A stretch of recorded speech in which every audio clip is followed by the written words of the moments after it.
Yeah, today is actually going to be a really exciting topic because, often we talk about social media, we talk about search marketing, we talk about website design, the do's and don'ts. But, today we're going to address a question that we get a lot of at AIS Media from a lot of our clients, particularly this time of year, and that's around maximizing the return on investment on pay-per-click advertising. Pay-per-click is, of course, very common on Google, right? You set a budget. You select your keywords, and Google then goes ahead and charges your credit card, right? So it's a very quick and effective way of driving traffic to your website. It's also a very quick way to burn a lot of money if you don't know what you're doing. So we get a lot of questions that we answer for our clients routinely. So we thought we'd put some of these bullet points together, to maximize conversion rates and, of course, return on investment. Now, I have a question about pay-per-click. It always puzzled me because you have an ad that's on the side, and then everybody in their head goes, nobody clicks on those ads. That's right. Yeah. Right. Isn't that kind of the thought? That is the thought. Yeah, that is the thought. But people do click on those ads. Yeah. Right.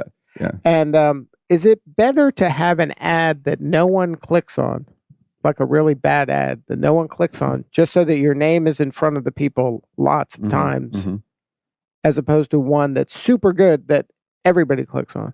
That's a good question. Yeah. Well, it's kind of a catch-22. I mean, the reason you're running a pay-per-click campaign is to get clicks that convert into visitors, that convert into leads. If you're running ads that no one clicks on, you're probably bidding on keywords that no one searches for. And if you're doing that, then it's a waste. They're probably wasting a lot more time. But if your keywords are correct, but your ad's terrible, but they see your name over and over, but never click on it, is there value in that? Well, Google kind of has an algorithm, that works It'll push against you that. Down. It won't let you kind of if no one's clicking, it means the ad's not very, very relevant to the search, and it's probably not going to happen. They boot you out of there. Yeah. So what are some strategies that work in pay-per-click? Well, but you brought up a very good one. There is value in brand awareness, right? So a lot of brands, they will bid on their own brand, like Target. If you search Target on Google, often they'll bid on Target, and it would be a paid ad. So they're paying to go to their own website, right? They're paying that toll master. A quick factoid. Okay, Google's doing a lot of things these days, right? From driverless cars to phones and all this stuff. But still, 95% of Google's revenue comes from pay-per-click advertising. So if you think about that, Google makes a lot of money. So to answer that earlier question, do people click these ads? You bet they do. But what's really interesting is that today, with so many people using mobile phones and tablets and all types of different devices, it's hard to know what's paid and what's free anymore. So many people click paid ads without really realizing that these are paid ads that they're clicking on. Right. So yes, those ads do get a lot of clicks. So when you start a pay-per-click campaign, the key is, of course, to pick the right type of keywords. And Google will tell you how much it costs to get clicks on a particular keyword, whether it's $1 or, believe it or not, some of these keywords are up to $100. Right, hundreds of dollars. Yeah. It can get very, very pricey. But yeah, for most businesses, they can get high-quality traffic to their website for maybe $3 to $10 to $12 per click. Many of the clients' campaigns that we manage.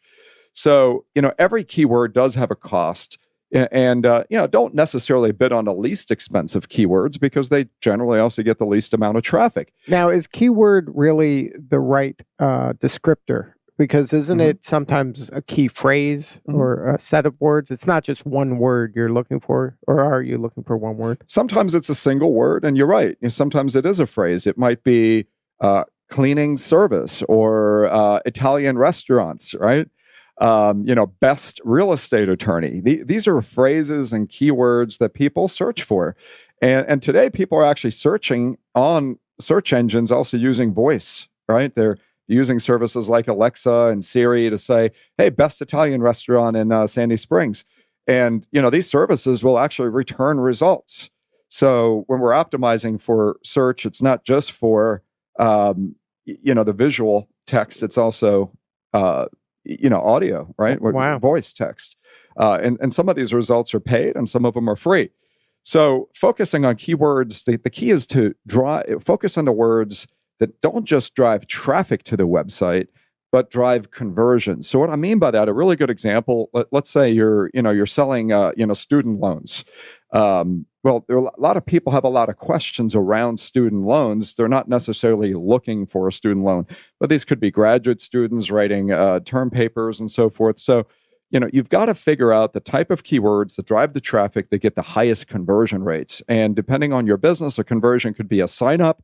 Maybe you're trying to get people to download an app. It could be a sale. In the case of some of our e-commerce clients, they're selling stuff on their site. And for other businesses, they're looking for a lead. They're looking for somebody to fill out a form, request information, or pick up the phone and actually make a call to set up an appointment, maybe if you're a dentist, for instance. So whatever the conversion is, you want to think about what is the phrase or word that the person's searching for right before they're going to do that. Yeah, the highest intent keywords. What type of traffic on the website actually converts into an action? So the way to figure that out, you've got to analyze, your Google Analytics. You've got to figure out where the traffic's coming from, what they're doing once they hit your website, and what type of traffic actually converts into new business. And that's where, some professional help could come in really handy. Mm-hmm. Yeah, another point is, of course, don't just drive traffic to your homepage. And Google makes it super easy to set up a pay-per-click campaign. If you've ever done it, it's simple almost as a 3-step process. Pick your keywords, type in your credit card number, and what's the URL that you want to send traffic to. But for heaven's sake, don't just send them to the homepage if you're selling a bunch of stuff. So for instance, if you're selling a very specific business service or a product, you want to send them to the section of the website with that product specifically. An e-commerce site, if you're selling a specific ski jacket that people are searching for, send them to the web page within the site that actually sells that jacket, not just to the homepage. We see a lot of pay-per-click campaigns waste a lot of money simply by sending traffic to the homepage. And then expecting the person to then navigate to that page. And would you do that? No. No. You get one shot at it, right? Yeah, people aren't very patient today, right? It's one shot. Yeah, and we're also dealing with about 70% of internet traffic today is mobile, right? From mobile phones. And those folks, they've got half the patience, right? Right. They're on the move. Right. They're not very patient, and they've also have half the bandwidth. So clicking back and forth, sometimes on the go, is just very tedious. So you've got to get people directly to where they want to go. Make it easy for them. Use unique landing pages. You may have to set up a landing page specifically for your pay-per-click campaign to maximize your return on investment. Now, should you use a separate landing page kind of website, or should you use a landing page within your existing website? Well, that depends. There are some use cases where it may make sense to set up a landing page outside of your main domain, mainly for testing purposes. Platforms we use sometimes like Unbounce, they'll let you create a landing page on the fly, just point and click to kind of figure out if you're doing an A/B split test, if you're testing different messages. But ultimately, it makes sense to drive traffic to a landing page that ultimately lives on your website. Mm-hmm. So when people bounce off that landing page and they start clicking around the rest of your website, your site gets traffic. Right, for more traffic. Yeah, exactly. Phone numbers. If you're in a type of business where you want people to call you to set an appointment or have questions, Google gives you the technology to use unique phone numbers that actually can reside right within the pay-per-click ad. So often people will search and call directly from the ad. They may not even have to go to the website, but you certainly want to know what's working and what's not. So if you're using your main front desk phone number along with all the other ads you're running, then you won't know which ad is what's working and what's not. So it really all comes down to tracking, right? Mm-hmm. Landing pages, using unique phone numbers, even unique URLs that can be tracked.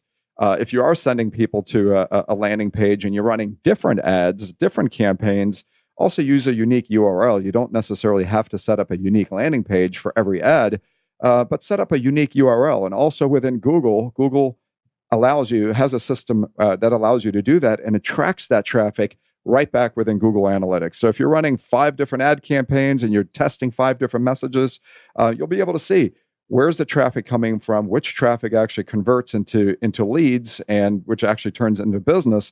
So over time, you can optimize the performance of a pay-per-click campaign. And we have sometimes been able to reduce the pay-per-click budget for clients 50, 60, even 70%, while maintaining the same amount of traffic and conversion rates. So conversion rate optimization, as it's often called in the business, really does pay off. Now, when you're coming up with the ad, how important, like, do you test different headlines? Like, what are some of the things you test? Yeah, you test everything, headlines, absolutely. In the old days when we ran, ads in newspaper, remember those newspaper ads, the classifieds, right? But in a Google ad, though, isn't it just like you only have a few characters, right? There's a limit, yeah. And just like in a newspaper classified, every character counts. So you definitely want to become good at writing catchy headlines that are to the point, specific keywords, specific Who on your words. team's the best headline guy? Wow, I think that depends on industry. We've got Sam in the office here, this morning in the studio, and he's gotten really, really good at writing these pay-per-click ads. Really, what's his personal best? I don't know. Sam, Sam, he has no comment. He doesn't want to give away his secret. But I mean, we'll let him chime in for a minute. How important are those pay-per-click headline ads and pay-per-click ads? Headline's the place to go. I mean, there's a little bit of description there. There's an option, but people clicking real quick. They might see 2 words and click from there. So you don't have a lot of time. You got to get them with those 2 words. And it's not just you don't want a random person clicking. You want a person that's about to do something, take an action for your client. So that's the magic. How quickly do you have to go through headlines to know if you're onto something good? Now, how long do we run the A/B split test, would you say? What's fair? 30 days, 30, 60 days even. In 30 days, you test 2 things or you test like 20?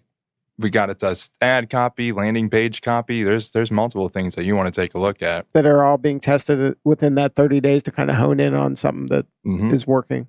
Yeah, and sometimes you can see if you're heading in the right direction in terms of an ad, even much sooner. It depends how popular the ad is, how popular the keywords are. If you're advertising something very, very popular, you may get hundreds and hundreds of people clicking, within a couple of days. So you can do an A/B split test and test again and again and again, within, every 3 to 5 days, every couple But sometimes of weeks. you have something where you're like, oh, this is a good one, and you put it out there and it like bombs. Then sometimes you just have like that's safety, and then that one's the one that kills. That's the control. Right? Yeah. And then that's the control, so that's what everything's got to beat from that point forward. That's right. Yeah. Man, you do need a professional to do this. Sounds like a lot of work. Well, yeah, how much time do you have, right? So if you're running a dental practice, do you want to be with your patients, or do you want to, be it's funner Google to do all day, headlines. Right? Yes, different strokes, right? Yeah. So when you're working with the client and you got them through, you got the headline that works, you have the ad that's driving traffic. So how does it progress? Like you're just constantly tweaking it? No, so you're tweaking the ad, not just for, you don't want to just tweak the ad, of course, again, for the most clicks. You want to tweak the ad for the right type of clicks. Right. And then once people click, want to see what happens when they get to that landing page, presuming you have a landing page. Google Analytics ought to be installed to see if people are actually staying on the page. Are they reading the page, or do they immediately bounce off? Imagine if you owned a retail store and 500 people walked into the store and 90% of them immediately turned around and walked out. You'd be alarmed, right? To see 90% of your customers doing a 180. The web is a little bit more mysterious because you can't actually see these live people necessarily unless you're using the right type of technology. So we also use a technology called a heat map, which is an invisible system that sits on top of a landing page or a website and shows you almost in real time how people are interacting with your website. And it is a heat map. It shows you hot spots and cold spots on the page. You'll notice that most of the time people focus on the top left-hand corner first because we read from left to right and from top to bottom. So usually the top left-hand side, in the middle of the page is a hot spot. The bottom, if you want to bury something, you bury it at the bottom right. That's the graveyard. So, make people scroll way, way, way, way down and to the right. That's where you put your copyrights and so forth. But the heat maps combined with Google Analytics are extremely valuable, along with A/B split testing with landing pages. And if it sounds like a tedious process, that's because it can be. But once you know what's working and you've optimized the conversion rates, it will pay off big time because these ads can run 24/7 on autopilot. Right. And that's the objective, is to kind of figure that out as quickly as possible to get it working for your client. Right. Now, so once they get to the page, you got the heat map. You see where the good things are, where the bad things are. Are there things on the page that helps kind of conversion? Is there anything you can be doing on the page that kind of helps your chances? Yeah, people are very visual, right? I mean, look at the rise of Instagram and Facebook. Even Facebook has made their pictures bigger. People love visuals. They love imagery. So, if you're selling a product, show off a lot of pictures. Put people, real live people, real customers, real product shots into your landing page. Make the copy very crisp and clear. And try to use bullets. No one likes to read big, long, drawn-out paragraphs, right? It's not a term paper. So keep it interesting. Use big fonts, little fonts, bullets, images. Keep the page interesting and moving, and make it easy for people to buy. But give them a nice big buy button, or make the phone number, if you want them to call a phone number, very visible.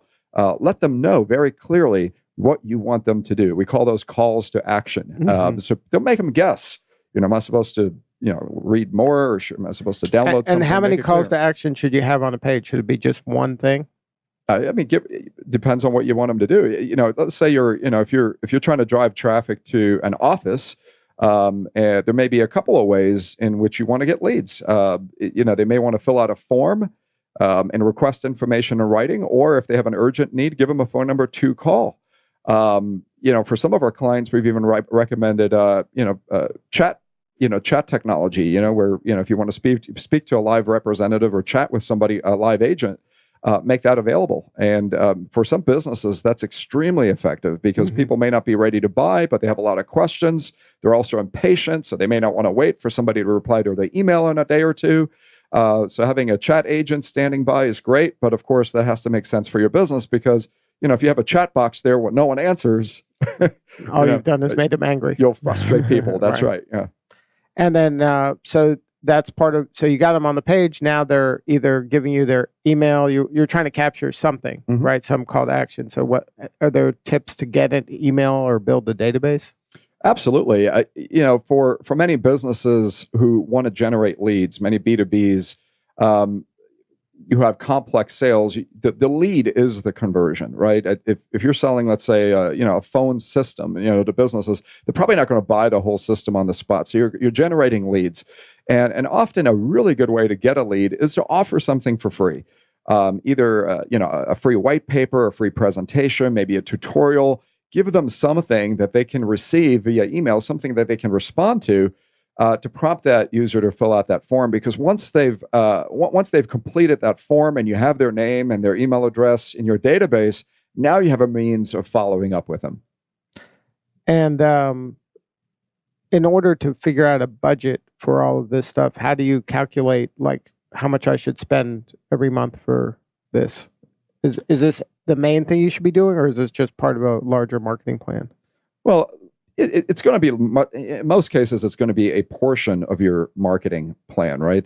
You've got that metaphorical pie, right? That pie chart. What percentage of my marketing budget should be allocated to pay-per-click? How much should be allocated to search engine optimization? It turns out that about 40, and it depends on industry to industry, but usually 40 to 60% of people will click on paid ads, or 40 to 60 will click on organic ads, depending on the business you're in. So you ought to be splitting it, equally. Reserve some budget for, of course, email marketing, because you want to follow up with your folks in your email database, and couple that with traditional advertising. If you're sending out, circulars or postcards in the mail, the landing pages come in very handy, to get. Now you have a place to send them. Yeah, send them to your landing page. Once you've tested it, we'll say, running billboard ads, doing direct mail or TV advertising can be very, very pricey. But you know what? The people that are listening or watching are the same people that are surfing online these days. Just about everybody uses the internet. So testing a message, testing headlines online is generally a lot more quick and less costly than saying, hey, let's send out 20,000 pieces of mail and then try it again in 2 weeks. And hope that we got the headline right. That's right. Now, when you're working with your clients to figure out how much money, like how do you decide whether to be in like Google or LinkedIn or Facebook, like what place to put these ads in? Well, so that's a really good point. When Facebook marketing and advertising does work, but the big difference between Facebook and social media and Google, think of it, think of Facebook as a cocktail party. People, they go there and they might make some business contacts, right?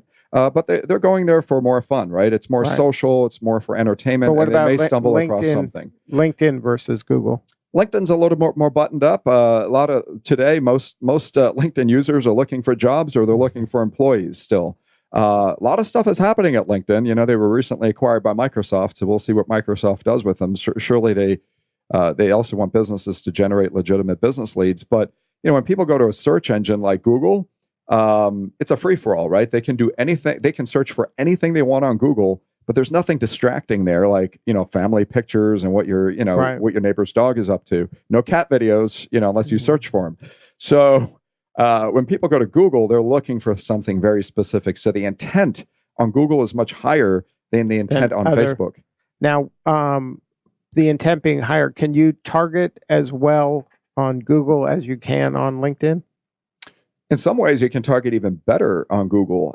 What you can't do on Google, you can't target certain demographics. You can't say, give me, women and between 25 and 35, who own cats. You have to create an ad and basically wait for those cat lovers to find you. If you're on LinkedIn, LinkedIn doesn't break it down into cat lovers and non-cat lovers, but you can say 25 you can to say, 35. I want everybody female. that's in Microsoft. Yeah.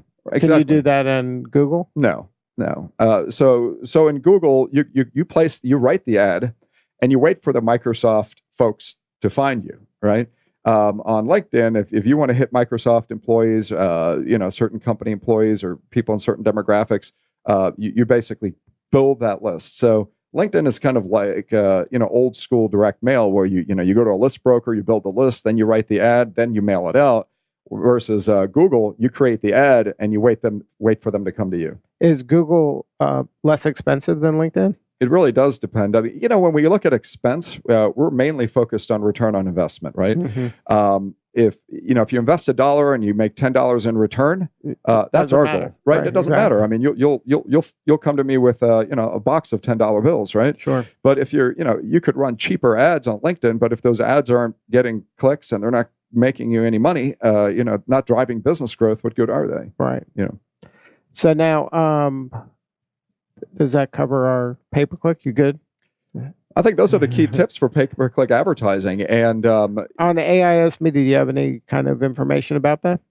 Yeah, I would invite listeners to come to aismedia.com. We've got a blog section with tons of valuable content. Sam here actually, wrote an article recently that was published in American Express Business Open Forum on the topic of search marketing. So we have that published on our website. Really, really good article to read up on. And of course, you can also connect with us on Facebook if you have questions. Message us on Facebook. We're happy to answer